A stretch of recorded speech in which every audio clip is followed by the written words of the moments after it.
Tout au long de cette série, je vous ai donné des outils. Un recadrage fondamental, une posture, un protocole concret et une lecture plus juste de la colère et de l'anxiété. Ces outils sont réels, ils fonctionnent. Et pour beaucoup de situations du quotidien, ils suffisent. Mais il y a des moments où ils ne suffisent plus. Et aujourd'hui, je veux vous parler de ça honnêtement. Ce que nous avons exploré ensemble, c'est un chemin d'autonomie. Apprendre à se repositionner face à une vague émotionnelle. Développer une vigilance légère. Mais aussi distinguer les faits de l'interprétation. Tout ça, vous pouvez le pratiquer seul. Et je vous encourage à le faire. Mais il existe une réalité que je ne peux pas esquiver. Certaines traces sont trop ancrées pour être traversées seules. Certaines boucles sont trop serrées pour s'ouvrir sans un regard extérieur. Et reconnaître ça, ce n'est pas un échec. C'est peut-être la décision la plus lucide que vous puissiez prendre.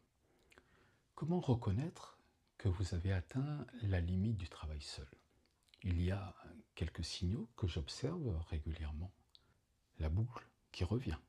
Vous appliquez le protocole, la vague passe, mais elle revient à l'identique, déclenchée par les mêmes situations, avec la même intensité, semaine après semaine. Vous gérez, mais rien ne change vraiment en profondeur.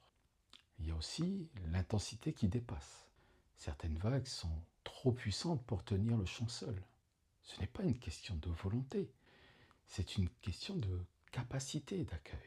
Et quand cette capacité est régulièrement débordée, travailler dans un espace sécurisé avec quelqu'un change fondamentalement ce qui est possible. Il y a aussi la fatigue de tenir. Gérer ses émotions seules demande de l'énergie. Quand cette gestion devient une occupation à temps plein, quand vous êtes constamment en train de tenir, c'est souvent le signe que quelque chose de plus ancien demande à être traité, pas juste traversé. Il y a l'isolement face à ce qu'on vit. Certaines choses ne peuvent pas être portées seules.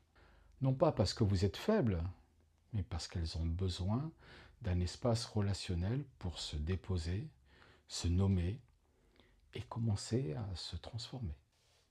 Je veux être précis sur ce que j'entends par accompagnement, parce que le mot recouvre des réalités très différentes.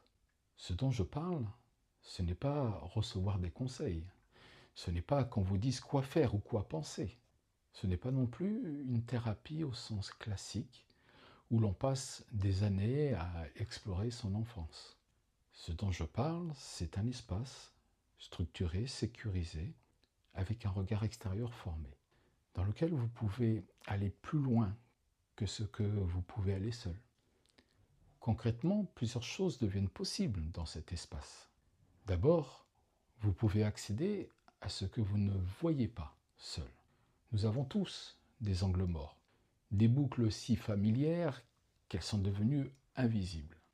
Un regard extérieur les repère, sans jugement, avec précision. Ensuite, vous pouvez travailler sur les empreintes anciennes dont nous avons parlé dans cette série. Ces traces que le corps et le psychisme conservent et qui se réactivent dans le présent. Ce travail demande un cadre. Il ne se fait pas bien dans la solitude. Enfin, et c'est peut-être le plus important, vous n'êtes plus seul avec ce que vous portez. Et parfois, c'est ça qui permet à quelque chose de commencer à bouger. Si vous reconnaissez l'un des signaux dont nous avons parlé, la question devient vers quoi se tourner? Je ne vais pas vous donner une réponse universelle, parce qu'il n'y en a pas pour moi en tout cas. Ce qui compte, c'est de trouver quelqu'un dont l'approche vous correspond. Pas juste un diplôme ou une méthode, une façon d'être, une façon de travailler qui résonne avec ce que vous êtes. Quelques repères simples. Est-ce que vous vous sentez compris? Pas seulement écouter. Est-ce que l'espace vous donne envie d'aller plus loin ou au contraire de vous refermer? Est-ce que vous sentez que quelque chose bouge, même lentement?